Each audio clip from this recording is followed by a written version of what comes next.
മൂപ്പരിനെ കുറിച്ച് പറഞ്ഞ പോസിറ്റിവിറ്റി ലിസ്റ്റും പറഞ്ഞ അത്രയും ധൈര്യത്തിൽ പറയാൻ എനിക്ക് ധൈര്യമില്ല.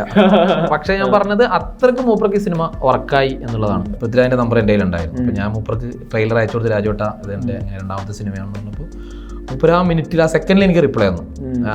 I am here about this project, അങ്ങനെ ലുക്കിംഗ് ഫോർവേഡ് ടു വാച്ച്, അടിപൊളിയായിട്ടുണ്ട്, ഞാൻ കേട്ടു, എന്തായാലും അടിപൊളി, ഓൾ ദ ബെസ്റ്റ്. അപ്പോൾ ഞാൻ പറഞ്ഞത് അത് വിപിൻ ദാസോട് പറഞ്ഞുകൊണ്ട് മാത്രമാണെന്നാണ് ഞാൻ വിശ്വസിക്കുന്നത്. മുകുന്ദനുണ്ണി അസോസിയേറ്റ്സ് എന്നുള്ള സിനിമ നമുക്ക് തരുന്ന കോൺഫിഡൻസ് കൂടി ഇതിനുണ്ട്. അത് നമുക്കത് ഒഴിവാക്കാൻ പറ്റില്ല. കാരണം ഇവിടെ ഇങ്ങനെയുള്ള ഒരു പ്രേക്ഷകരും ഇത് എൻജോയ് ചെയ്യാൻ തയ്യാറാണ് എന്ന് നമുക്ക് തോന്നിപ്പിക്കുന്നത് നമ്മൾ ഉൾപ്പെടെ എനിക്ക് ഭയങ്കര ഇഷ്ടമുള്ള സിനിമയാണ്. ബിനു ആണ് ഇഡിയുടെ എന്താ പറയുക ബാക്ക് ബോൺ എന്ന് നമുക്ക് പറയാം. ഇപ്പോൾ മുകുന്ദനുണ്ണി അസോസിയേറ്റ്സ് ആണ് മുഴുനീളത്തിൽ മലയാളത്തിൽ വന്നിട്ടുള്ള, എനിക്ക് തോന്നുന്നു. അതല്ലാതെ ക്യാരക്ടർ വൈസ് ഒരുപാട് ഡാർക്ക് സ്വഭാവത്തിലുണ്ട്. പക്ഷേ പൂർണ്ണ തോതിൽ ഒരു മുഴുനീള മലയാള സിനിമ നടത്താൻ എനിക്ക് തോന്നുന്നു. സുരാജേട്ടൻ നമുക്ക് നമ്മൾ പറയുന്നൊക്കെ അങ്ങോട്ട് പിന്നെ ആയിക്കോട്ടെ എന്നുള്ള അങ്ങനെ ചെയ്യുന്ന ഒരാളുമല്ല. നമ്മൾ ചിലപ്പോഴൊക്കെ വാശി പിടിച്ചും തല്ല് പിടിച്ചും അടി ഉണ്ടാക്കിയിട്ടൊക്കെയാണ് പല സീനുകളും ചെയ്യിപ്പിച്ചിട്ടുള്ളത്. അപ്പോൾ ചില സീനിലൊക്കെ സുരാജേട്ടന് ഭയങ്കര വിരുദ്ധ അഭിപ്രായങ്ങളുണ്ട്, ചില പ്രശ്നങ്ങളുണ്ടാവാം. പക്ഷേ ചിലതിലൊക്കെ മൂപ്പരുടെ കോൺട്രിബ്യൂഷൻ ഇൻപുട്ടുകളും മൂപ്പർ വരുമ്പോൾ ആ സീൻ ഒന്നുകൂടി എൻഹാൻസ് ആവും. അപ്പോൾ അങ്ങനെ ഒരു എന്താ പറയുക, ഒരു വളരെ ഈസി പ്രൊസീജിയർ. പക്ഷെ നമ്മൾ ആസ്വദിക്കുമല്ലോ സ്വാഭാവികമായിട്ട്. അങ്ങനെയൊക്കെ തന്നെയാണ് സിനിമ, എല്ലാ സിനിമകളും എന്നാണ് ഞാൻ വിശ്വസിക്കുന്നത്. ഒന്ന് അങ്ങനെ ഒരു മോറൽ കൊടുക്കാൻ നമ്മൾ ഒരു തരത്തിൽ ഉദ്ദേശിക്കുന്നില്ല. കാരണം നമ്മൾ അങ്ങനെ മോറൽ സിനിമയിലൂടെ കൊടുക്കേണ്ടതില്ല. നമ്മൾ എന്തെങ്കിലും ഒരു ഉപദേശം കൊടുത്തുകൊണ്ട് ഇവിടെ ഒന്നും സംഭവിക്കാനും പോകുന്നില്ല.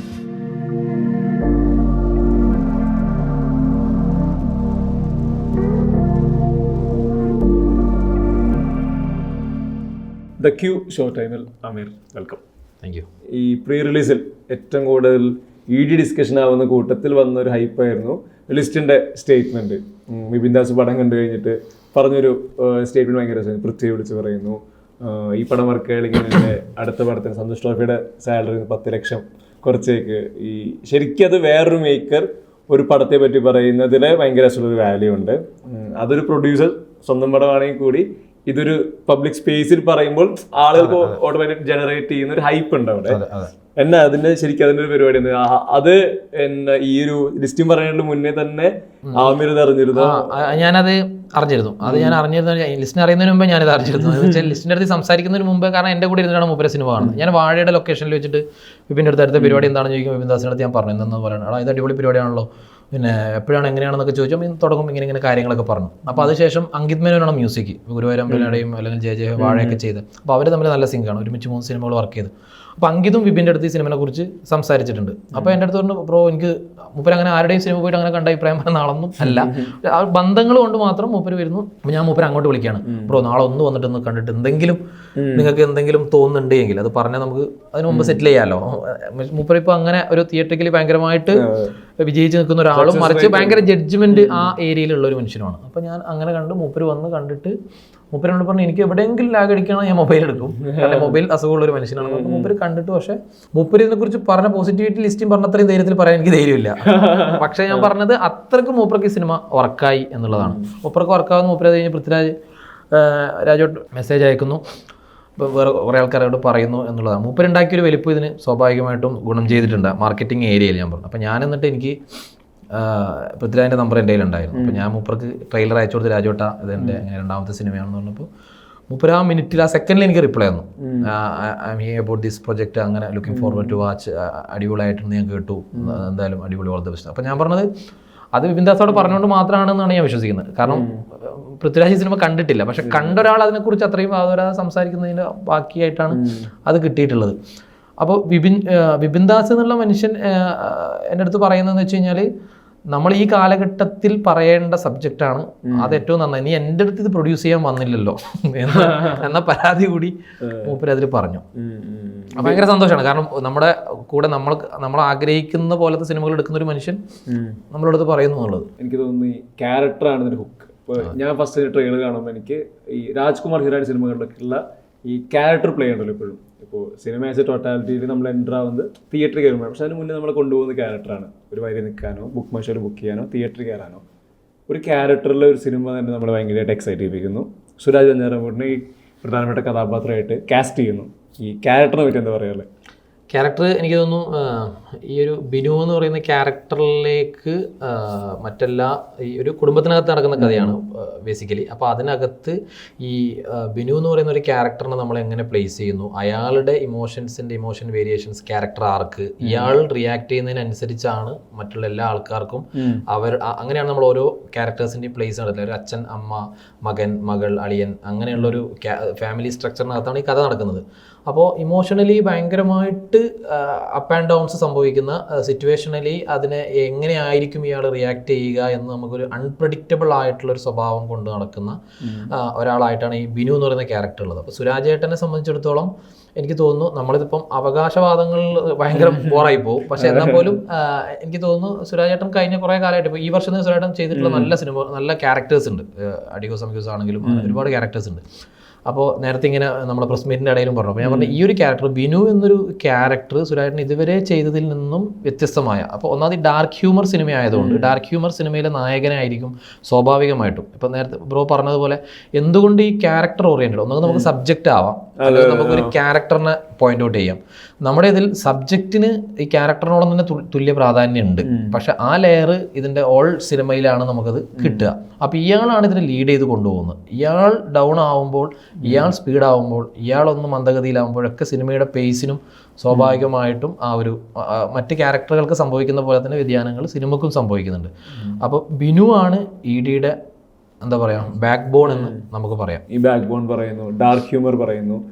എനിക്ക് തോന്നുന്നു ഒരുപക്ഷെ നമ്മുടെ സിനിമ ഇൻഡസ്ട്രി തന്നെ ഒരു പോയിന്റിൽ ഈ ഡാർക്ക് ഹ്യൂമറിലോട്ട് ഒരുപാട് ഇറങ്ങിയിരുന്നില്ല.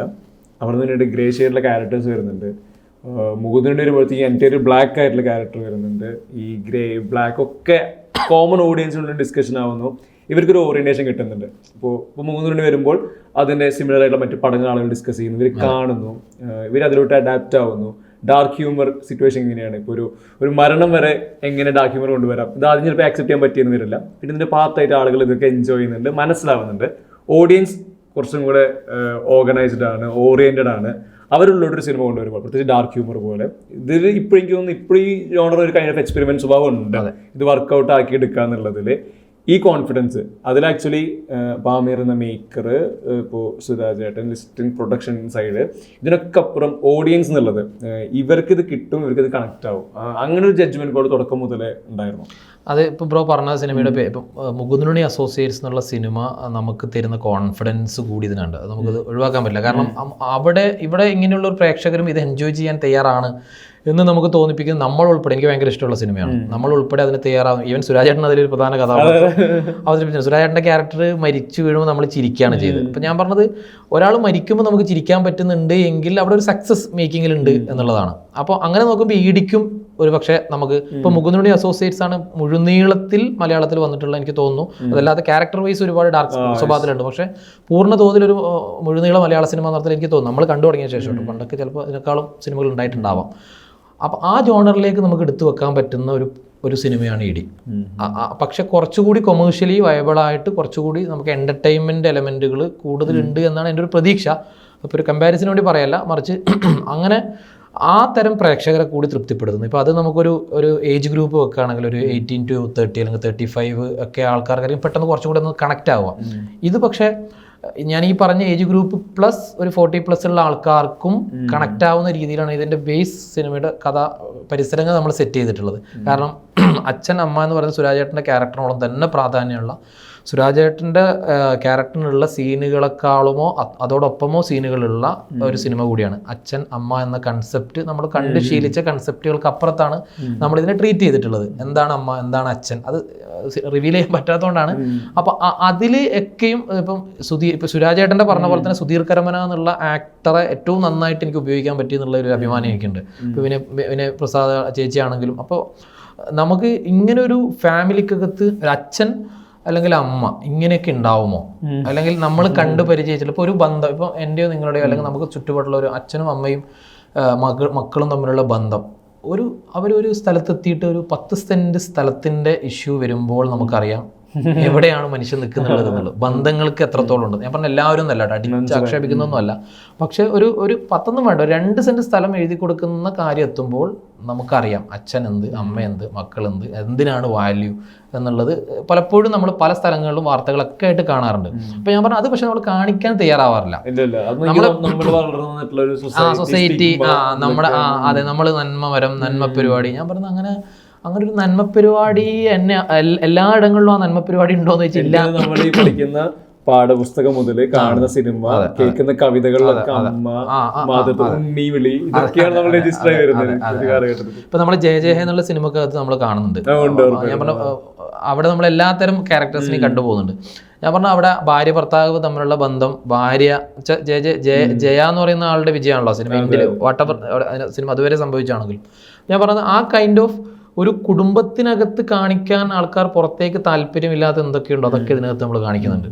എന്ന് വെച്ചാൽ നമ്മൾ മറച്ചു വെക്കാൻ ശ്രമിക്കുന്ന, ഡീസൻ്റ് ആയിട്ട് നമ്മൾ ഒളിപ്പിച്ചു വെക്കാൻ ശ്രമിക്കുന്ന, എക്സ്ട്രാ ഡീസൻ്റ് ആയിട്ട് നമ്മൾ കരുതുന്നതെല്ലാം നമ്മൾ ക്യാമറ വീട്ടിനകത്ത് കൊണ്ടുവച്ചിട്ട് നമ്മൾ ഇങ്ങനെയൊക്കെ ആട്ടോ, പുറത്തിങ്ങനെയാണെങ്കിൽ അകത്തിങ്ങനെയാണ് എന്ന് നമ്മൾ പറയുന്നുണ്ട്. അത് നമ്മൾ മാക്സിമം ഹ്യൂമറിലൂടെ വളരെ സീരിയസ് ആയിട്ടായിരിക്കും അവരതിനെക്കുറിച്ച് ആ ക്യാരക്ടേഴ്സ് അപ്രോച്ച് ചെയ്യുക. പക്ഷെ നമുക്ക് ചിരിച്ചുകൊണ്ട് കാണാൻ പറ്റുന്ന കോലത്തിലാണ് നമ്മൾ മൊത്തം സിനിമയിൽ റിലേറ്റബിൾ ഫാക്ടർ കിട്ടിയാലും എന്തെങ്കിലുമൊക്കെ ഫാക്ടർ ആർക്കെങ്കിലും ഒക്കെ തിയേറ്ററിൽ ഇരിക്കുമ്പോൾ കണക്ട് ആവും. അതെ. അപ്പൊ ഞാൻ പറഞ്ഞത് നമുക്ക് ചിലപ്പോൾ കാണുമ്പോൾ എനിക്കോ ബ്രോക്കോ അല്ലെങ്കിൽ നമ്മൾ തൊട്ടടുത്തിരിക്കുന്ന ആൾക്കാർക്കോ ഒരു പക്ഷെ നമ്മുടെ സ്വന്തം വീടോ അല്ലെങ്കിൽ തൊട്ടപ്പുറത്തെ വീടോ നമുക്ക് പരിചയത്തിലുള്ള കൂട്ടുകാരൻ്റെ അവസ്ഥയോ ഒക്കെ നമുക്ക് ചിലപ്പോൾ കണക്ട് ആയേക്കാം. കാരണം അങ്ങനെ ഒരു അച്ഛനെയോ ഒരു അമ്മയോ അല്ലെങ്കിൽ ഈ ബിനുവിനെ തന്നെയോ അല്ലെങ്കിൽ അളിയനെയോ അല്ലെങ്കിൽ പെങ്ങളെയോ ഒക്കെ നമ്മൾ നമ്മുടെ ചുറ്റിരിക്കുന്ന കസേരകൾക്കോ അല്ലെങ്കിൽ തൊട്ടപ്പുറത്തെ കൂട്ടുകാരിൽ നിന്നൊക്കെ നമ്മൾ അറിഞ്ഞിട്ടുള്ള, ഇപ്പം നമ്മൾ വളരെ കണക്റ്റഡായി നമുക്ക് പെട്ടെന്ന് റിലേറ്റ് ചെയ്യാൻ പറ്റുന്ന കൈൻഡ് ഓഫ് ക്യാരക്ടേഴ്സാണ്. പക്ഷെ നമ്മൾ പറയാത്ത ഒരു പ്രതലത്തിൽ നിന്നിട്ടാണ് നമ്മൾ സിനിമ പറയുന്നത്. ചിലപ്പോൾ ഇതിന്റെ ഈ പറയുന്ന ഫ്രഷ്നെസ്, ആ അവകാശവാദം തന്നെയാണ് നമുക്ക് ഉള്ളതും. അതല്ലാതെ ഇത് വേറെന്തോ ഒരു വൽ പരിപാടിയാണെന്നുള്ള ഒരു പരിപാടി, അങ്ങനത്തെ ഒരു അവകാശം ഒന്നുമില്ല. പക്ഷെ ഇതിൻ്റെ ഒരു കോൺഫിഡൻസ്, നമ്മുടെ ഒരു കോൺഫിഡൻസ് എന്ന് പറയുന്നത് ഇങ്ങനെ ഉള്ള ഒരു കുടുംബത്തിന്റെ കഥ നമ്മൾ പറയുന്നു, ഹ്യൂമറിലൂടെ പറയുന്നു. സുരാജ് ചേട്ടനെ പോലത്തെ ഒരാൾ ആദ്യമായി ഇത് പ്രൊഡ്യൂസ് ചെയ്യുന്നു. അങ്ങനെ പ്രൊഡ്യൂസ് ചെയ്യണമെങ്കിൽ സ്വാഭാവികമായിട്ടും മൂപ്പർ അത്രയും ചിന്തിച്ചിട്ടായിരിക്കും പറയാം. നമ്മുടെ കോൺഫിഡൻസ് അതാണ്. എന്നിട്ടും ഇത് വർക്കാകുന്നില്ലെങ്കിൽ നമ്മുടെ വിധി എന്നുള്ളതാണ് നമുക്ക് പറയാനുള്ളത്. ഇതിലും ആഡ് ഓൺ ചെയ്യാനുള്ളത്, ഒരു ക്യാരക്ടർ സെറ്റ് ചെയ്യുന്നു, ഇയാളുടെ ഔട്ട്ലുക്ക് സെറ്റ് ചെയ്യുന്നു. ഇപ്പോൾ സുരാജ് ചേട്ടനെ എൻ്റെ ക്ലീൻ ഷേവ് ആണല്ലോ, ഈ മുഖത്തെ എക്സ്പ്രഷൻ ഏറ്റവും കൂടുതൽ ക്യാപ്ചർ ചെയ്യാൻ പറ്റുന്ന പോയിന്റാണ്. ഇപ്പം നമ്മളിപ്പോൾ ട്രേഡ് കാണുമ്പോൾ ഇയാളുടെ ഒരു ടോക്സിസിറ്റി, ഇയാളോട് കൊടുക്കുന്ന ഡോമിനേഷൻ, ഇയാൾ എന്ത് ശല്യമാണ്, ഇതെല്ലാം കൺവേ ആവുന്നുണ്ട് ഇയാളുടെ റിയാക്ഷനിൽ, മാനറിസത്തിൽ, ലുക്കിലൊക്കെ കിട്ടുന്നുണ്ട്. അതുപോലെ എനിക്ക് പ്രധാനമായിട്ട് തോന്നിയിട്ടുണ്ട് സുധീർ കരമന പറഞ്ഞ ആക്ടറുടെ മുഖത്ത് വരുന്ന എക്സ്പ്രഷൻസ്. ഇതിന് ഭയങ്കര ലൈഫ് ഉണ്ടല്ലോ. ഇപ്പോൾ സപ്തമശ്രീയിലെ അതല്ല എന്നുള്ള സീക്വൻസ് കഴിഞ്ഞാൽ സുധീർ കരമന പറയുമ്പോൾ ഒരുപാട് പേർക്ക് പെട്ടെന്ന് കണക്ട് ചെയ്യാൻ പറ്റുന്നുണ്ട്. ഈ ആക്ടേഴ്സിനെ സെറ്റ് ചെയ്യുന്നു, ഇവരുടെ ലുക്ക് സെറ്റ് ചെയ്യുന്നു. പലപ്പോഴും ചിലപ്പോൾ ഒരു ഫാമിലിക്ക് അകത്തായതുകൊണ്ട് തന്നെ ഡയലോഗ് വേണമെന്നില്ല, നോട്ടങ്ങളായിരിക്കാം. ഈ ഓൺ ലൊക്കേഷൻ പെർഫോമൻസ്, അതിലൊരു ഡയറക്ടേഴ്സ് കിക്ക് എന്താ ഈ പടത്തിൽ? അതായത് ഇപ്പം ബ്രോ പറഞ്ഞ ഒരു ആക്ടേഴ്സിന് അവരുടെ ഇതാണ് ലുക്ക് കേട്ടോ എന്ന് പറയുമ്പോൾ ഇത് ഒരിക്കലും സമ്മതിക്കില്ല. സുരേഷനും സമ്മതിച്ചിട്ടില്ല, മീശ തൊടാൻ സമ്മതിച്ചിട്ടില്ല. അതായത് ആദ്യം നമ്മൾ മീശ ഇല്ലാത്ത കുറച്ച് ഭാഗങ്ങളുണ്ട്, അതാണ് ഷൂട്ട് ചെയ്തത്. സോറി, താടി മീശ ഉള്ള ഭാഗമാണ് ഷൂട്ട് ചെയ്തത്. അത് പിന്നെ കണ്ടിന്യൂറ്റി പ്രശ്നം വരണ്ടല്ലോ എന്ന് കരുതിയിട്ട്. അതുകൊണ്ട് നാളെ നമ്മൾ ഷൂട്ട് ചെയ്യേണ്ടത് ഫ്രഷ് ആയിട്ട് മീശ ഇല്ലാത്ത ഇപ്പം നമ്മൾ കണ്ടുകൊണ്ടിരിക്കുന്ന ലുക്കുകളിലാണ്. ഒരായിട്ട് പറഞ്ഞാ വേണോ, വേണ്ട, നമുക്ക് ഇതന്നെ ഒന്ന് ജസ്റ്റ് ട്രിം ചെയ്തിട്ട്. അപ്പോൾ അതിന് മുമ്പ് നമ്മൾ പ്രീ പ്രൊഡക്ഷൻ്റെ സമയത്ത് ഇതിൻ്റെ സ്കെച്ച് ചെയ്യാൻ വരച്ച് മൂപ്പർക്ക് അത് കാണിച്ചു കൊടുത്തു. ഇപ്പോൾ ഉള്ള ലുക്ക് ഞാൻ മുമ്പേ നമ്മൾ കാണണമല്ലോ, എന്താണ് മൂപ്പർ ലുക്ക്, അത് കരച്ച് മൂപ്പർ ഓൾമോസ്റ്റ് ഓക്കെ ആയിരുന്നു. പക്ഷെ മൂപ്പർക്ക് ആ കോൺഫിഡൻസ് ഇല്ല, ആ കൺഫ്യൂഷൻ. എൻ്റെ മുഖം വളരെ അങ്ങനെ ഭയങ്കരമായിരിക്കും, അങ്ങനെ ഇങ്ങനെ എന്നൊക്കെ പറഞ്ഞ് ഞാൻ സുരായേട്ടാ, ബിനു എന്ന് പറയുന്ന ആളെ നമുക്ക് പൂർണ്ണമായിട്ട് ആൾക്കാർക്ക് ക്യാച്ച് ആവണമെങ്കിൽ സംതിങ് ഡിഫറെൻറ്റ് ക്യാരക്ടറിൽ അതുണ്ട്. പക്ഷെ അതല്ലാതെ താടി വെച്ചിട്ട് നമുക്ക് കാണിക്കാൻ പറ്റുന്ന സിനിമ ആഫ്റ്റർ ഓൾ നമ്മൾ എന്താണോ മേക്ക് ചെയ്യുന്നത്, മേക്ക് ബിലീഫ് അല്ലെങ്കിൽ നമ്മൾ വിഷ്വലി കാണിക്കുന്ന രൂപങ്ങളോ ആണല്ലോ ആൾക്കാർക്ക് ക്യാച്ച് ആവുക. അപ്പോൾ ഒരു പകുതി മനസ്സോടു കൂടി മൂപ്പര് ഇത് ഷേവ് ചെയ്യാൻ തീരുമാനിക്കുകയും ഷേവ് ചെയ്ത് കഴിഞ്ഞിട്ട് എന്നെ വന്ന് കെട്ടിപ്പിടിച്ച് ഐ ലവ് യു ഉമ്മ എന്നൊക്കെ പറഞ്ഞ് മൂപ്പര് അങ്ങോട്ട് ഭയങ്കര എക്സൈറ്റഡ് ആയി. കാരണം ഒറ്റയടിക്ക് ക്യാരക്ടർ തന്നെ നമുക്ക്, നമ്മളെല്ലാവരും ബാക്കിയുള്ള സെറ്റിലുള്ള ആൾ, ഞാൻ ക്യാരവന്നത് ഡിസ്കഷൻ കഴിഞ്ഞ് പുറത്തിറങ്ങി, എനിക്ക് ഓൾറെഡി അറിയാം ഇറങ്ങി വരാൻ പോകുന്ന കോലം എന്തായിരിക്കുന്നു. ബാക്കി എല്ലാവർക്കും ആകാംക്ഷയോടെ കാത്തിരിക്കുകയാണ്. അപ്പോൾ സുരാജയുടെ ഇൻസൈഡൊക്കെ ചെയ്തിട്ട് ഈ ലുക്കിൽ വരുമ്പോൾ എല്ലാവരും കൈയടിച്ചു. കാരണം ആ കൈയടിക്കാനുള്ള കാരണം ആ നമ്മളെന്താണോ പ്രതീക്ഷിച്ചത് അതിനപ്പുറത്താണ് എല്ലാം ചെയ്ത് മുടിയൊക്കെ വേറെ ഹെയർ സ്റ്റൈലൊക്കെ വെച്ച് സ്പെക്സ് കൂടി വെച്ചപ്പോൾ പെർഫെക്റ്റ് ആയിട്ട് ആ സാധനം കിട്ടി എന്നുള്ളതാണ്. ഇപ്പോൾ സുധീരേട്ടൻ്റെ കാര്യത്തിലാണെങ്കിൽ പോലും ഞാൻ സുധീരേട്ടനോട് പറഞ്ഞിരുന്നു, സുധീരേട്ടൻ നമ്മൾ ആദ്യം ഷമ്മിച്ചേട്ടനായിരുന്നു, ഷമ്മിച്ചിലായിരുന്നു അച്ഛനായിട്ട് ആദ്യം നമ്മൾ അപ്രോച്ച് ചെയ്തിരുന്നത്. അപ്പോൾ മൂപ്പർക്ക് എന്തൊക്കെയോ ചില പ്രശ്നങ്ങളും ഇതൊക്കെ ഉള്ളത് കൊണ്ട് തന്നെ മൂപ്പരത് മൂപ്പർക്ക് കഥയൊക്കെ ഇഷ്ടപ്പെട്ടെല്ലാം ചെയ്തു. പക്ഷെ പല കാരണങ്ങൾ കൊണ്ട് മൂപ്പര് അതിൽ നമുക്ക് സെറ്റിൽ ചെയ്യാൻ പറ്റിയില്ല. പിന്നെ സുധീരേട്ടൻ്റെ അടുത്തേക്കാണ് നമ്മൾ പോകുന്നത്. പിന്നെ ഒരുപാട് അച്ഛൻ ഓപ്ഷൻസ് നമുക്ക് ഉണ്ടെങ്കിലും അല്ലാതെ നമ്മൾ കണ്ടു പരിചയമില്ലാത്ത സുധീരേട്ടനെ കണ്ടു പരിചയമില്ല എന്നല്ല ഞാൻ പറഞ്ഞ, ഇങ്ങനെ അച്ഛൻ വേഷം നിരന്തരം ചെയ്ത് പരിചയമില്ലാത്ത ഒരാളാവുകയാണെങ്കിൽ അതിനൊരു ഫ്രഷ് ഉണ്ടാവുമല്ലോ എന്ന് കരുതിയിട്ട് സുധീരേട്ടനും ഭയങ്കരമായിട്ട് കഥ ഇഷ്ടപ്പെട്ടു. ഞാൻ പറഞ്ഞു സുധീരേട്ടൻ ഇപ്പോൾ എന്നെക്കാളൊക്കെ നല്ല മുടിയുണ്ട്, നല്ല മുടിയുള്ള മനുഷ്യനാണ്. അപ്പോൾ ഞാൻ പറഞ്ഞു നമുക്ക് ഈ ഹെയർ സ്റ്റൈലിൽ നമ്മൾ ഇപ്പോൾ പറഞ്ഞു എന്തും ചെയ്യാം, എവിടെ തല എത്ര ഫുള്ളാണ് ഫുള്ള് പഠിക്കാം. അപ്പം അങ്ങനെ ഈ ക്യാരക്ടർ അവർക്ക് ഓരോരുത്തർക്കും, ഈവൻ വിനയ ചേച്ചിൻ്റെ ആണെങ്കിൽ പോലും ഞാൻ പറഞ്ഞ ഇങ്ങനെ ഒരു വീട്ടിനകത്ത് നമ്മൾ കാണിക്കാത്ത തരം അമ്മമാരുടെ ഒരു സ്വഭാവത്തിലുള്ള ആളെ കാണിക്കുന്നതുകൊണ്ട് തന്നെ ചേച്ചിക്ക് ഇത് ഞാനത് ചെയ്താൽ എന്നൊക്കെ പറഞ്ഞാൽ ചേച്ചി ചെയ്തു നോക്കുക ഉറപ്പായിട്ടും.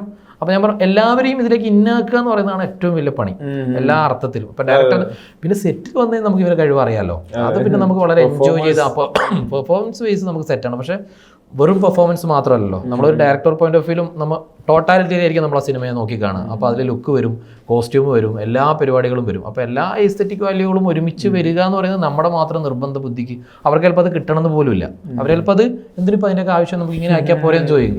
പക്ഷെ അതല്ല സുരേട്ട, നമ്മൾ ടോട്ടാലിറ്റിയിൽ നമ്മൾ ഇങ്ങനെയാണെന്ന് പറയുമ്പോൾ അത് മൂപ്പർക്ക് അറിയാത്തതുകൊണ്ടൊന്നും അല്ല. പക്ഷെ ഒരു എവിടെയോ ചില സംശയങ്ങളും കോൺഫിഡൻസ് കുറവൊക്കെ വരുമ്പോൾ ഉണ്ടാകുന്ന പ്രശ്നങ്ങളാണ്. പക്ഷെ അതൊക്കെ ആഫ്റ്റർ ഓൾ അവിടെ ഈ ക്രിയേറ്റീവ് പിടിവാശിയും കൂടെ ഉറപ്പായിട്ടും. പിന്നെ സുരാജേട്ടൻ എന്ന് വെച്ചാൽ നമുക്ക് നമ്മൾ പറയുന്നൊക്കെ അങ്ങോട്ട് പിന്നെ ആയിക്കോട്ടെ എന്നുള്ള അങ്ങനെ ചെയ്യുന്ന ഒരാളുമല്ല. നമ്മൾ ചിലപ്പോഴൊക്കെ വാശി പിടിച്ചും തല്ല് പിടിച്ചും അടി ഉണ്ടാക്കിയിട്ടൊക്കെയാണ് പല സീനുകളും ചെയ്യിപ്പിച്ചിട്ടുള്ളത്. അപ്പോൾ ചില സീനിലൊക്കെ സുരാജേട്ടന് ഭയങ്കര വിരുദ്ധ അഭിപ്രായങ്ങളുണ്ട്, ചില പ്രശ്നങ്ങളുണ്ടാവാം. പക്ഷെ ചിലതിലൊക്കെ മൂപ്പരുടെ കോൺട്രിബ്യൂഷൻ ഇൻപുട്ടുകളും മൂപ്പർ വരുമ്പോൾ ആ സീൻ ഒന്നുകൂടി എൻഹാൻസ് ആവും. അപ്പോൾ അങ്ങനെ ഒരു എന്താ പറയുക, ഒരു വളരെ ഈസി പ്രൊസീജിയർ. പക്ഷെ നമ്മൾ ആസ്വദിക്കുമല്ലോ സ്വാഭാവികമായിട്ട്. അങ്ങനെയൊക്കെ തന്നെയാണ് സിനിമ, എല്ലാ സിനിമകളും എന്നാണ് ഞാൻ വിശ്വസിക്കുന്നത്. എല്ലാവരുടെ ഇൻപുട്ട് ഫാമിലി ഇതിന്റെ ഏറ്റവും കോർ സബ്ജക്റ്റ് ആയിട്ട് വരുന്നു. നമ്മൾ നേരത്തെ സംസാരിച്ച പോലെ ഈ കേരളം സ്പെസിഫിക് എടുത്തു കഴിഞ്ഞാൽ നമ്മുടെ സൊസൈറ്റി, നമ്മൾ വളർന്ന സാഹചര്യങ്ങളിലൊക്കെ കുടുംബം എങ്ങനെയാണ്, കുടുംബം അമൂല്യമാണ്, അച്ഛൻ്റെ റോളുകൾ ഇതാണ്, അമ്മയുടെ റോളുകൾ ഇതാണ്, മക്കൾ ഇതാണ്. ഇത് എത്ര ഒരു 1000 തവണ നമ്മൾ പ്രോഗ്രസീവ്നെസ്സിനെ പറ്റി സംസാരിക്കുമ്പോഴും നമ്മളെല്ലാം നിൽക്കുന്ന ഒരു ടെംപ്ലേറ്റോ ക്ലീഷ ചിലപ്പോൾ ഈ ഫാമിലി സ്ട്രക്ചർ, സെറ്റിംഗ്, അതിലെ ബിഹേവിയർ ഒക്കെ ആയിരിക്കും. ഈ സിനിമയുടെ ഒരു ഫസ്റ്റ് ഐഡിയയിൽ തന്നെ ഇതിനെ പൊളിക്കുക എന്നുള്ളത്, അല്ലെങ്കിൽ ശരിക്കും ഇത് എന്താണെന്നുള്ളത്, അത് ഫസ്റ്റ് തൊട്ട് ഇതിൻ്റെ ഒരു ത്രൂ ഔട്ട് പ്രോസസ്സിലുണ്ടായിരുന്നു ഈ ഐഡിയ. അത് ഉണ്ടായിരുന്നു. കാരണം ഇതിപ്പോൾ റൈറ്റർ ഞാനല്ല, ഇതിൻ്റെ ആഷിഫ് കക്കോടിയാണ്. അപ്പോൾ നമ്മൾ ഡിഫറെൻ്റ് ആയിട്ട് ഉള്ള ഒരു ഫാമിലിയുടെ കഥ പറയുക എന്നുള്ളതിന് അപ്പുറത്ത് നമുക്ക് കണ്ടുപരിചയമുള്ള ഒരു ഫാമിലിയുടെ കഥ ഡിഫറെൻ്റ് ആയിട്ട് അങ്ങനെ പറയാം. നമുക്ക് അതിനെ, കാരണം ബ്രോ പറഞ്ഞ പോലെ നമ്മുടെ ഉള്ളിലുള്ള സ്ട്രക്ചർ, നമുക്ക് ഉള്ളിൽ ഇങ്ങനെ അച്ഛൻ ഇതാണ്, അമ്മ ഇതാണ്, മക്കളിങ്ങനെ ആയിരിക്കണം, ആ സ്നേഹബന്ധം എന്ന് പറയുന്നത് നന്മമരം, ഊഷ്മളത, ഇതൊക്കെ ഉണ്ട്, സത്യമാണ്. ഇതിനപ്പുറത്തേക്ക് നമുക്ക് ഇതിൻ്റെ യാഥാർത്ഥ്യം കൂടിയുണ്ട്. ആ ലെയറാണ് നമ്മുടെ സിനിമയുടെ നമ്മൾ ഉദ്ദേശിക്കുന്ന ഹൈലൈറ്റ്. ആ യാഥാർത്ഥ്യം എങ്ങനെ വർക്ക് ചെയ്യുന്നു എന്നുള്ളതാണ് ഇഡിയുടെ ആകത്തുകയിൽ നമ്മൾ കാണിച്ചു വെക്കാൻ ഉദ്ദേശിച്ചിട്ടുള്ളത്. ആ യാഥാർത്ഥ്യം എന്ന് പറയുന്നത് നമുക്ക് ഉൾക്കൊള്ളാൻ ബുദ്ധിമുട്ടുള്ളതും എന്നാൽ നമുക്ക് സ്ഥിരം പരിചയമുള്ളതുമായിട്ടുള്ള. അതെ. പക്ഷെ അത് ഫണ്ണിലൂടെയാണ്. വളരെ സീരിയസ് ആയിട്ട് പറഞ്ഞു കഴിഞ്ഞാൽ ഭയങ്കര ബോറായിരിക്കും. പക്ഷെ നമ്മളത് ത്രൂ ഔട്ട് ഫണ്ണാണ് പറഞ്ഞിട്ടുള്ളത്. ഈ ഡാർക്ക് ഹ്യൂമർ, അതിലിങ്ങനൊരു ക്യാരക്ടർ, ഈ ക്യാരക്ടർ പറയുന്നത് കുടുംബത്തിനകത്തെ കഥയാണ്, ഫാമിലി സ്റ്റോറിയാണ്. ഈ ജോൺറയിൽ ഫാമിലി സ്റ്റോറി പറയുന്നു. അതിലൂടെ മോറൽ കൊടുക്കുകയാണോ എന്ന് ഒരു വിമർശകൻ ചോദിക്കുകയാണെങ്കിൽ, ഞാൻ തന്നെ ചോദിക്കുകയാണെങ്കിൽ അതിനൊരു ഡയറക്ടർ സ്റ്റേക്ക് എന്താ ശരിക്കും? മോറൽ പറയാൻ വേണ്ടി ഡാർക്ക് ഹ്യൂമറിനെ തന്നെ യൂസ് ചെയ്യുന്നത്, അതൊരു കോൺട്രഡിക്ഷൻ ഉണ്ടല്ലോ. അതെ, അത് ഒന്ന് അങ്ങനെ ഒരു മോറൽ കൊടുക്കാൻ നമ്മൾ ഒരു തരത്തിൽ ഉദ്ദേശിക്കുന്നില്ല. കാരണം നമ്മൾ അങ്ങനെ മോറൽ സിനിമയിലൂടെ കൊടുക്കേണ്ടതില്ല. നമ്മൾ എന്തെങ്കിലും ഒരു ഉപദേശം കൊടുത്തുകൊണ്ട് ഇവിടെ ഒന്നും സംഭവിക്കാനും പോകുന്നില്ല. നമ്മൾ നമുക്കിടയിലുള്ള കഥകളെ രസകരമായി പ്രേക്ഷകനെ എങ്ങനെ രസിപ്പിക്കാൻ പറ്റും എന്നുള്ളത് മാത്രമാണ്. അവിടെ ചിലപ്പോൾ നമ്മൾ ചില കുത്തലൊക്കെ കുത്തും. അത് ചിലപ്പോൾ നമ്മൾ സ്വയം വിമർശനം എന്നൊക്കെ പറഞ്ഞാൽ നമ്മളെ തന്നെയും കുത്തും, പ്രേക്ഷകനെയും കുത്താൻ ശ്രമിക്കാൻ, അങ്ങനെയുള്ളൊരു ശ്രമമാണ് ഈ സിനിമയിലൂടെ നടത്തുന്നത്. പിന്നെ ഇത് കണ്ടു കഴിയുമ്പോൾ ചിലപ്പോൾ ആൾക്കാർക്ക് കൃത്യമായിട്ടൊരു വളരെ ഗൗരവത്തിലുള്ള ഒരു വിഷയം അവർക്ക് കിട്ടും. അത് കിട്ടണമെന്ന് നമുക്കിപ്പോൾ നിർബന്ധം പിടിക്കാനൊന്നും പറ്റില്ല. കിട്ടിയാൽ നമ്മൾ ഹാപ്പിയാണ്, കിട്ടിയില്ലെങ്കിൽ കുഴപ്പമില്ല. കാരണം അങ്ങനെ കിട്ടിയത് കൊണ്ട് കിട്ടിയാൽ ചിലപ്പോൾ എന്തെങ്കിലുമൊക്കെ മാറ്റങ്ങൾ അവരുടെ വീട്ടിൻ്റെ അകത്ത് സംഭവിച്ചേക്കാം. ആൾക്കാരെ കൺസിഡർ ചെയ്യുന്ന കാര്യത്തിലാണെങ്കിലും, അല്ലെങ്കിൽ പാരൻറ്റിങ്ങിൻ്റെ കാര്യത്തിലാണെങ്കിലും, അല്ലെങ്കിൽ തിരിച്ചങ്ങോട്ട് ഒരു അച്ഛനമ്മനുള്ള പെരുമാറ്റത്തിൻ്റെ കാര്യത്തിലൊക്കെ ആണെങ്കിൽ കിട്ടിയാൽ നല്ലത്. ഇനി കിട്ടിയില്ലെങ്കിൽ നമുക്ക് യാതൊരുവിധ ദുഃഖവും നമ്മൾ ദുഃഖിച്ചിട്ട് കാര്യമില്ല. രസിച്ചിട്ടുണ്ടോ ഇല്ലയോ, ആത്യന്തികമായി ചിരി വന്ന് കൈയടിക്കുന്നുണ്ടോ തിയേറ്ററിൽ എന്നുള്ളത് മാത്രമേ സിനിമ ഉണ്ടാക്കുന്നത് നോക്കുന്നുള്ളൂ. പിന്നെ ഒരു ഇമോഷൻ നമുക്ക് വേണമല്ലോ. സിനിമ കണക്ട് ആവണമെങ്കിൽ ഇമോഷൻ കണക്ട് ആവുക എന്നുള്ള ബേസിക് തിയറിൻ്റെ പുറത്താണ് നമ്മൾ എല്ലാ പരിപാടികളും സെറ്റ് ചെയ്തിട്ടുള്ളത്. വർക്കായി വന്നിട്ടുണ്ട് എന്നുള്ളതാണ് വിശ്വാസം. ഈ ഐഷ ടു ഇഡി ജേർണി ഉണ്ടല്ലോ, ഐഷ വലിയ ക്യാൻവാസിലാണ് സിനിമ വരുന്നത്. അതിൽ നമ്മൾ കാണുന്നത് ലാർജ് സ്കെയിൽ വിഷ്വൽസ് ആണ്, എന്നിട്ട് സ്കേപ്പ് മൊത്തത്തിൽ അവിടെ നീടി വരുമ്പോൾ ഇവർ അപ്പാർട്ട്മെന്റിന്റെ ഉള്ളിലോട്ട് കുറച്ച് ക്യാരക്ടേഴ്സ്, ഇതിൽ തന്നെ ഇവരിലൂടെ തന്നെ ഡ്രാമ വർക്ക് ചെയ്തുകൊണ്ട് പോകണം. രണ്ട് ടൈപ്പ് ഓഫ് സിനിമ, രണ്ട് ടൈപ്പ് ഓഫ് സ്റ്റൈല്. അതിലെ ആമിർ എന്ന മേക്കർക്കും പുതിയ പ്രാക്ടീസ് ഇവിടെ വരുന്നുണ്ട്. രണ്ട് തരത്തിലുള്ള പ്രാക്ടീസ് ആവുന്നുണ്ട് ഈ ഫസ്റ്റ് 2 സിനിമകൾ. ഇതിൻ്റെ ഉള്ള ഡിസ്റ്റൻസ്, ആസ് എ മേക്കറുള്ള ഗ്രോത്ത്, അതിനൊരു സെൽഫ് വാല്യുവേഷൻ എന്താ ശരിക്കും? ആയിഷ എനിക്ക് ഭയങ്കര പ്രൗഡുള്ള ഒരു സിനിമയാണ്. തിയേറ്ററിൽ ഭയങ്കര ഹിറ്റാണോ അല്ലെങ്കിൽ കുറേ ആൾക്കാർ ഇടിച്ചു കയറിയോ എന്നുള്ളതൊന്നും അതിനപ്പുറത്ത് നിലമ്പൂർ ആയിഷ എന്ന് പറയുന്ന ഒരു ആർട്ടിസ്റ്റ് നമുക്ക് കൊടുത്തൊരു ട്രിബ്യൂട്ട്, ഒരു ഡോക്യുമെന്റേഷൻ പോലെയാണ് ആ സിനിമ സംഭവിച്ചിട്ടുള്ളത്. എൻ്റെ ആദ്യ സിനിമ എന്നുള്ളത് ഒരു മൾട്ടി കൾച്ചറിനകത്ത് നിന്നുകൊണ്ടാണ് നമ്മൾ ആ സിനിമ പറഞ്ഞിട്ടുള്ളത്. അത് ഈ പറഞ്ഞ ഒരു വലിയൊരു കൊട്ടാരത്തിനകത്ത് നടക്കുന്നതാണ്, ഇത് ഒരു വീട്ടിനകത്ത് നടക്കുന്നതാണ്. അപ്പോൾ ആയിഷ ചെയ്തു എന്നുള്ളത് കൊണ്ട് എനിക്ക് ഒരുപാട് ഉപകാരങ്ങൾ വലുതിൽ നിന്ന് വലിയ ക്യാൻവാസിൽ നിന്ന് ചെറിയ ക്യാൻവാസിലേക്ക് വരുമ്പോൾ ഉണ്ടായിട്ടുണ്ട്. അപ്പോൾ അതിൻ്റെ സിനിമോട്ടോഗ്രാഫി ചെയ്ത് വിഷ്ണു ശർമ്മയാണ്, ഇത് ചെയ്തിട്ടുള്ളത് പല്ലോട്ടിയും കൽബൊക്കെ ചെയ്തിട്ടുള്ള ഷാരോണാണ്. അപ്പോൾ 2 കൈൻഡ് ഓഫ് എന്താ പറയുക സിനിമോട്ടോഗ്രാഫിയാണ് രണ്ടിനും വേണ്ടത്. പറയുന്നത് ഒരു ഇൻറ്റീരിയറിലാണെങ്കിലും ഒന്ന് കൊട്ടാരവും ഒന്നൊരു അപ്പാർട്ട്മെന്റുമാണ്. അപ്പാർട്ട്മെന്റിന് ഉപരി നമുക്ക് ഇതിനൊരു വീടുണ്ട്. ആദ്യം വീട്ടിനകത്തും ഒരു ഫ്ലാറ്റിനകത്തും ഒക്കെ നടക്കുന്നതായിട്ടാണ് നമ്മൾ ഈ കഥയെ കാണിച്ചു വെക്കുന്നുള്ളത്. മറ്റേത് 2 ആൾക്കാരിൽ നിന്നുകൊണ്ടുള്ളൊരു കഥയാണെങ്കിൽ ഇത് കുടുംബത്തിലെ എല്ലാവരും അംഗങ്ങളാവുന്നതും എല്ലാ കൈൻഡ് ഓഫ് ക്യാരക്ടേഴ്സിനെ നമ്മൾ ഒരേപോലെ ഒപ്പിയെടുക്കുകയും വേണം. അതിപ്പോൾ കൂടുതൽ ക്ലോഷപ്പ് ഷോട്ട്, നേരത്തെ മൂപ്പര് പറഞ്ഞതുപോലെ, നിങ്ങൾ പറഞ്ഞതുപോലെ ഈ എല്ലാ സ്ഥലത്തും ചിലപ്പോൾ ഡയലോഗ് വേണ്ടി വരില്ല, ചിലപ്പോൾ നോട്ടമായിരിക്കും, ചിലപ്പോൾ എല്ലാവരുടെ ഒരു വൈഡ് ഷോട്ടിൽ ചിലപ്പോൾ ഒരു സ്റ്റക്കായിരിക്കും കുറച്ച് നേരത്തേക്ക്. അത് നമുക്ക് എങ്ങനെ ഒപ്പിയെടുക്കാൻ പറ്റുമെന്ന് നമ്മൾ വളരെ എൻജോയ് ചെയ്തിട്ടാണ് ആ ഓരോ സംഗതികളും ചെയ്തിട്ടുള്ളത്. ഇപ്പം ഷാരോണിൻ്റെ കൂടെയാണ് നമ്മൾ പ്രീ പ്രൊഡക്ഷൻ സമയത്തൊക്കെ നമ്മളിത് ഇങ്ങനെ പ്ലാൻ ചെയ്ത് പോകുമെങ്കിലും ഇവിടെ ഇന്ന ഷോട്ട് എനിക്ക് വേണം, അവിടെ ഇങ്ങനെ, അങ്ങനെ ഞാൻ പറയാറില്ല. അങ്ങനെ നമ്മൾ പറയുന്നെങ്കിൽ പിന്നെ നമുക്കൊരു DOP ആരെങ്കിലും ഒരാളെ ക്യാമറയും കൊണ്ട് നിർത്തിയിട്ട് നമുക്ക് ചെയ്യാൻ പറ്റുന്ന കാര്യം തന്നെ ഉണ്ടാവുള്ളൂ എന്ന് വിശ്വസിക്കുന്ന ഒരാളാണ്. മറിച്ച് ഒരു DOPയുടെ കയ്യിൽ നിന്നുള്ള ഇൻപുട്ട് കിട്ടുക എന്ന് പറയുന്നതും അതിന് അത് ഓക്കെയാണോ അല്ലയോ, നമുക്കത് കുറച്ചുകൂടി ഇങ്ങനെ വെച്ചാൽ എങ്ങനെ, അതിനപ്പുറത്തേക്ക് ഈ ഞാൻ പറഞ്ഞ സിനിമോട്ടോഗ്രാഫി മേക്കർ എന്നുള്ള അർത്ഥത്തിൽ നമ്മൾ ചെയ്യേണ്ടതില്ല എന്ന് വിശ്വസിക്കുന്ന ഒരാളാണ് ഞാൻ. ഇന്ന് സീൻ ഇന്നതുപോലെ ഈ ക്യാരക്ടറിനെ എനിക്ക് ഇങ്ങനെ കിട്ടണം എന്നത് എൻ്റെ ഉള്ളിലും, അത് ഞാൻ ഓൾറെഡി പ്രീ പ്രൊഡക്ഷനിൽ മുപ്പെടുത്ത കമ്മ്യൂണിക്കേഷൻ, ആ കമ്മ്യൂണിക്കേഷൻ വൃത്തിയിൽ നടന്നു കഴിഞ്ഞാൽ സ്വാഭാവികമായിട്ടും നമുക്ക് അതിൻ്റെ ഔട്ട് ഭംഗിയായിട്ട് കിട്ടിയിട്ട്. ഇപ്പം കൽബ് ഇപ്പോൾ പ്രൈമിൽ വന്നതിന് ശേഷം ആൾക്കാർ അതിൻ്റെ വിഷ്വൽസിനെയും ഒക്കെ പറയുന്നത് പല്ലോട്ടി ആണെങ്കിലും ഇപ്പം മൂപ്പരുടെ ഫസ്റ്റ് വർക്കാണെന്ന് നമുക്ക് തോന്നുന്ന പോലുമില്ല. പക്ഷേ ഈ ED-യിലേക്ക് വരുമ്പം ആ സിനിമോട്ടോഗ്രാഫി ഇതിനെ എൻഹാൻസ് ചെയ്യുന്നുണ്ട്. സെയിം വേ അങ്കിത് മേനോൻ്റെ മ്യൂസിക് ഇതിനെ മറ്റൊരു തലത്തിലേക്ക് കൊണ്ടുപോകാൻ ശ്രമിച്ചിട്ടുണ്ട്. കാരണം നമ്മൾ ഈ സീനുകൾ പറയാൻ പറ്റാത്തതിൻ്റെ ഒരു ബുദ്ധിമുട്ടുണ്ട്. പക്ഷേ ഇതിനകത്തുള്ള ചില സീനുകൾ നമ്മൾ ചിലപ്പോൾ ഇതുവരെ കണ്ട് പരിചയമില്ലാത്ത കോലത്തിലുള്ള ചില സീനുകളുണ്ട്. ഭയങ്കരമായ വേറൊരു ഹൈപ്പൊന്നും അല്ല ഞാൻ പറയുന്നത്. ഒരു വീട്ടിനകത്ത് ഒരുപാട് തവണ നടന്നിട്ടുള്ളത് നമ്മൾ കാണാത്ത ചിലതാണ് നമ്മൾ കാണിക്കുന്നുണ്ട്. അപ്പോൾ കാണിക്കുമ്പോൾ അതൊരു ഔട്ട് ഓഫ് ബോക്സ് സ്വഭാവത്തിലാണ് ആ സീൻ നമ്മൾ വെച്ചിട്ടുള്ളത്. അപ്പോൾ അതിന് ഉറപ്പായിട്ടും ഒരു out of box background score നിർബന്ധമാണ്. നമുക്ക് അതിനെ വേണമെങ്കിൽ ഭയങ്കര ഗൗരവത്തിൽ കാണിക്കാം, ഭയങ്കര ഫണ്ണായിട്ട് കാണിക്കാം, സീരിയസ് ആയിട്ട് നമുക്ക് വേറൊരു ആംഗിളിൽ കാണിക്കാം. അതൊന്നും അല്ലാതെ ഇനിയിപ്പോൾ ഏത് രീതിയിലാണോ ബാക്ക്ഗ്രൗണ്ട് സ്കോർ കൊടുക്കുന്നത് അതിനനുസരിച്ച് ആ സീൻ അതിലേക്ക് ലയിച്ചു പോകും. അപ്പോൾ ഞാൻ അങ്കിതിൻ്റെ അടുത്ത് പറഞ്ഞത്, ഇപ്പം ജയജയയിൽ ഈ കിക്ക് കൊടുക്കണ്ടല്ലോ ബേസിൻ്റെ ഫസ്റ്റ് ജയ കൊടുക്കുന്ന സമയത്ത് നമ്മൾ ശരിക്കും ഇതുവരെ കണ്ടു പരിചയമില്ലാത്തൊരു കമൻട്രിയാണ് അവിടെ വന്നിട്ടുള്ളത്. ഞാൻ പറഞ്ഞ ബ്രോ അത് അവിടെ ഉപയോഗിച്ചുകൊണ്ട് നമുക്ക് ഇവിടെ ഇങ്ങനൊരു ആ കൈൻഡ് ഓഫ് വേറൊരു സിറ്റുവേഷനാണ്. അപ്പോൾ അങ്ങനെ എനിക്ക് വേണ്ടത് അങ്ങനത്തെ ഒരു ഔട്ട് ഓഫ് ബോക്സ് പരിപാടിയാണ്. അപ്പോൾ ഏറ്റവും അവസാനമാണ് ആ സീനിലേക്കുള്ള ബാക്ക്ഗ്രൗണ്ട് സ്കോർ ഫിക്സ് ചെയ്യുന്നത്. അപ്പം ഞാൻ പറഞ്ഞു അതിലിപ്പോൾ നമുക്ക് അത് കണ്ടു കഴിയുമ്പോൾ നമ്മൾ ചിരിക്കേണ്ട സീനല്ല, പക്ഷെ നമുക്ക് എല്ലാവരും ഒരുപോലെ ആ പ്ലോട്ട് അത് വെച്ച് കഴിഞ്ഞപ്പോൾ എല്ലാവർക്കും ഒരുപോലെ ചിരിക്കാൻ പറ്റി. ഞാൻ പറഞ്ഞത് ഇങ്ങനെ മേക്കിംഗ് എന്ന് പറയുന്നത് നമ്മുടെ ഈ പറഞ്ഞതുപോലെ നമ്മൾ ഓൺ സെറ്റിൽ നമ്മൾ ഉണ്ടാക്കുന്ന ഒരു പ്രൊഡക്റ്റിന് അത് ആ സമയത്ത് ക്യാമറമാൻ ഉണ്ടാവും, അത് കഴിഞ്ഞ് എഡിറ്ററുടെ അടുത്തെത്തി, പിന്നെ നമുക്ക് ഈ മ്യൂസിക്കിലെത്തുമ്പോൾ ഇതെല്ലാം കഴിയുമ്പോഴാണ് നമ്മുടെ ഒരു റൂട്ട് മേക്കറുടെ റൂട്ട് പൂർത്തിയാവുന്നത്. അപ്പം ചിലപ്പോൾ നമുക്ക് ആ സീൻ ഞാൻ ഉദ്ദേശിച്ചിട്ടുള്ളത്, അപ്പോൾ അങ്കിതൻ്റെ അടുത്ത് ചോദിക്കും ബ്രോ ഇവിടെ നിങ്ങൾ ഉദ്ദേശിച്ചിട്ടുള്ളത് ഫണ്ണാണോ, കാരണം അങ്ങനെ ഒരു ട്രിക്കി സ്വഭാവം ഇതിനുണ്ട്, ഡാർക്ക് ഹ്യൂമർ ആയതുകൊണ്ട് സീരിയസ് ആണോ ഫണ്ണാണോ. അപ്പം ഞാൻ പറയും ഫൺ, സിനിമയുടെ ട്രാക്ക് ഫൺ തന്നെയാണ്. അപ്പോൾ പക്ഷെ ഹ്യൂമർ അവരുടെ പെർഫോമൻസിലും ഡയലോഗ്സിലും ആൾക്കാർക്ക് ഓട്ടോമാറ്റിക്കലി കിട്ടും. അതിന് നമ്മൾ താഴ്ത്താതിരുന്നാൽ മതി. അപ്പം എനിക്ക് ഏറ്റവും വലിയൊരു ഭാഗ്യമായിട്ട് എനിക്ക് കരുതിയ അങ്കിത് അത്രയും സിങ്കാണ്, ഷാരോൺ അത്രയും സിങ്കാണ്, നമ്മുടെ ഓൾമോസ്റ്റ് ഏജ് ഗ്രൂപ്പ് സെയിം ആവുന്നതിൻ്റെയും ആ കമ്മ്യൂണിക്കേഷൻ്റെ ഒക്കെ ഉണ്ട്. അതെനിക്ക് ആയിഷയുടെ മ്യൂസിക് ഡയറക്ടർ എം ജെ ആയിരുന്നു. എംജെൻ്റെ അടുത്തും പക്ഷേ എനിക്ക് സിങ്ക് ഭയങ്കര രസമായിരുന്നു, കാരണം മൂപ്പർ അങ്ങനെ നമ്മുടെ കൂടെ നിന്നിട്ട്. അപ്പോൾ ഇതിലേക്ക് എത്തുമ്പോൾ ഡിഫറെൻറ്റ് ജോണർ സിനിമയാകുമ്പോഴും നമ്മുടെ ഒരു ഏജ് ഗ്രൂപ്പിനകത്ത് നിന്ന് നമ്മുടെ ടാർഗറ്റ് ഓഡിയൻസ് ഓൾമോസ്റ്റ് ആ ഒരു കാറ്റഗറിയിൽ പെടുന്ന ആൾക്കാരായതുകൊണ്ടും പിന്നെ ഒരു ഔട്ട് ഓഫ് ബോക്സ് പരിപാടി ചെയ്യാൻ ഭയങ്കര താല്പര്യമുള്ള ഒരാളുമാണെങ്കിൽ. അപ്പോൾ അതുകൊണ്ട് ഒരു മേക്കർ എന്നുള്ള അർത്ഥത്തിൽ ആയിഷയിൽ നിന്ന് ED-യിലേക്ക് എത്തുമ്പോൾ എനിക്ക് തോന്നുന്നു നമ്മൾ ഒരുപാട് ഭാഗങ്ങൾ നമ്മൾ ഇനി നന്നാവാനൊക്കെ ഉണ്ട്, ഒരുപാട് പഠിക്കാനുണ്ട്, ഒരുപാട് സംഭവങ്ങളുണ്ട്. പക്ഷേ 2 സിനിമയും ഞാൻ ചെയ്തിട്ടുള്ളത് ഭയങ്കര എക്സ്റ്റീരിയർ ഷോട്ടുകൾ കുറവുള്ള സിനിമകളാണ്. ഈവൻ ജിത്തുമാധവ് ആവേശമാണെങ്കിലും രോമാഞ്ചാണെങ്കിലും ഞാൻ ഇവരുടെയൊക്കെ സിനിമ കണ്ട് അത്രയും കൈയടിക്കും. ബേസിൽ ജോസഫ് ആണെങ്കിലും ഇവരെല്ലാം പൃഥ്വിരാജിൻ്റെ സിനിമകളാണെങ്കിലും നമുക്ക് ഇതിൻ്റെ ഒരു വലിപ്പം, ഇവർ വെച്ചിട്ടുള്ള ഫ്രെയിംസ്, ഇവർ വെച്ചിട്ടുള്ള ഞാൻ പറഞ്ഞാൽ അങ്ങനെ ഇപ്പോൾ നമ്മൾ ഷാജി കൈലാസ് അല്ലെങ്കിൽ ജോഷി സാർ അങ്ങനെയുള്ള നമുക്ക് മുമ്പുള്ള KG ജോർജോ അല്ലെങ്കിൽ ജോസഫ് പല്ലിശ്ശേരി ഇപ്പോൾ ഉള്ള അൻവർ റഷീദ് അങ്ങനെ അല്ലെങ്കിൽ അമലേട്ടൻ, ആഷിഖ് കപൂർ, ഇങ്ങനെയുള്ള ആൾക്കാർ, റോഷൻ ആൻഡ്രൂസ്, ഇങ്ങനെ എനിക്ക് കുറേ ആൾക്കാർ നമുക്ക് ഫേവറേറ്റ് എല്ലായിരിക്കും, മലയാളത്തിൽ എല്ലാവർക്കും. ഞാൻ പറഞ്ഞ ഇപ്പോഴുള്ളതും പഴയതൊക്കെ ആയിട്ടുള്ള പല രീതിയിൽ നമ്മൾ കണ്ട് പരിചയിച്ച് നമുക്ക് അടുത്തതിൽ അതുപോലത്തെ ഒരു ഷോട്ട് വെക്കണം എന്നൊക്കെ നമ്മൾ അങ്ങനെയൊക്കെ തന്നെയാണ് എല്ലാവരും അങ്ങനെയല്ലേ. ഞാൻ അങ്ങനെയാണ് വിശ്വസിക്കുന്നത്. പറയോ ഇല്ലയോ എന്നുള്ളത് പിന്നെ നമ്മുടെ സ്വഭാവം അനുസരിച്ച് ഇരിക്കും.